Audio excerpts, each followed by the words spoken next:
There's only one holiday people think of when considering their favorite characters to dress up as. It's Halloween. We celebrate Halloween every single year. We might plan for weeks on end for our costumes, and we visit special stores that only sell Halloween products every fall season. But most importantly, we fill those pillowcases with insane amounts of candy. My name is David Penta, and you're watching 5-Minute Flashback. We recognize Halloween for what it is today, a time for dressing up and all that candy collecting goodness. But that's not exactly how the tradition started.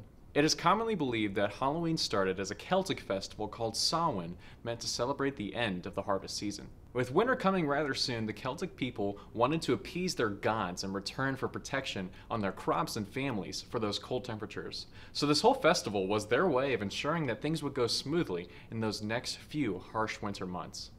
The Celts believed that during their festival, spirits would roam their land, and so, in an effort to distinguish themselves from the spirits around, they wore costumes.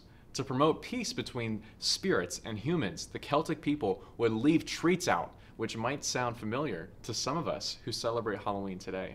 It would be a shame if you were to forget your mask at home, because then all your friends would just try to banish you from the festival. Wearing costumes solved this problem, and wearing costumes is still a staple every year in Halloween celebrations today. But what about those other staples, like those scary jack-o'-lanterns? Were jack-o'-lanterns simply another way the Celtic people scared off those evil spirits? Well, yes and no. You see, jack-o'-lanterns were actually born off of Irish myth based on the legend of Stingy Jack. While many interpretations exist on the story of Stingy Jack, the most common elements of this story include Stingy Jack, of course, the devil, and his trickery. The story goes that Stingy Jack invited the devil for drinks, as you do. Stingy Jack, however, didn't want to pay for his drinks and had tricked the devil to turn himself into a coin so that he can be used to pay.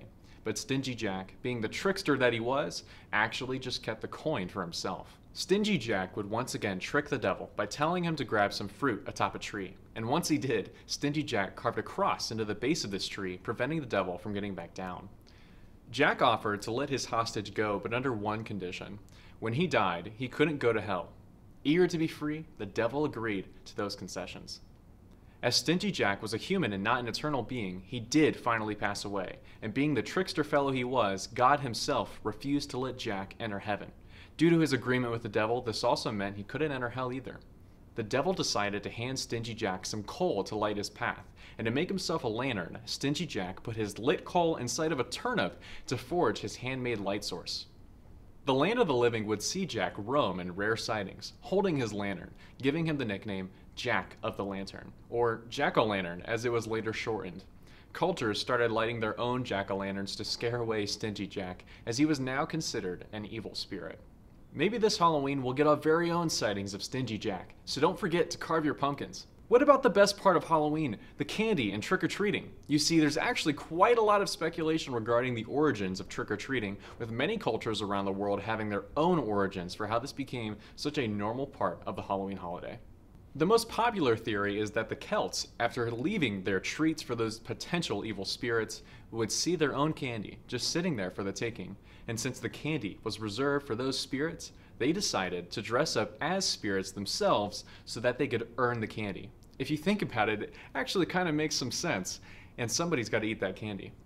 The phrase trick or treat originated from the mischievous youth going around and pranking those around them. It became a pretty popular thing to do in the early 1920s when children would ask their locals trick or treat. They really meant, if you give us a treat, we won't play a trick on you. In America, trick-or-treating became normal Halloween practice when immigrants from Ireland and Scotland celebrated the Halloween holiday on American soil. With that came the rise of trick-or-treating and thus the traditions and phrases associated with the holiday. Halloween is still a huge part of culture. We still dress up, we still play pranks every now and again, and we still take home boatloads of candy every year. And that's all for today's history lesson. What is your favorite part about Halloween? Is it the candy, the costumes, or even playing those dirty pranks? Let us know in the comments down below. Be sure to like us on Facebook, subscribe to our channel, and follow us on Twitter and Instagram. Thanks for watching, and stay curious.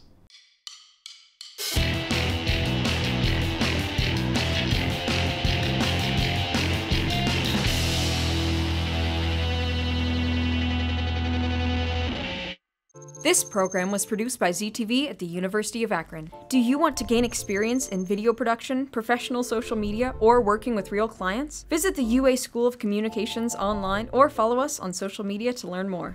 ZTV, make media, make a difference.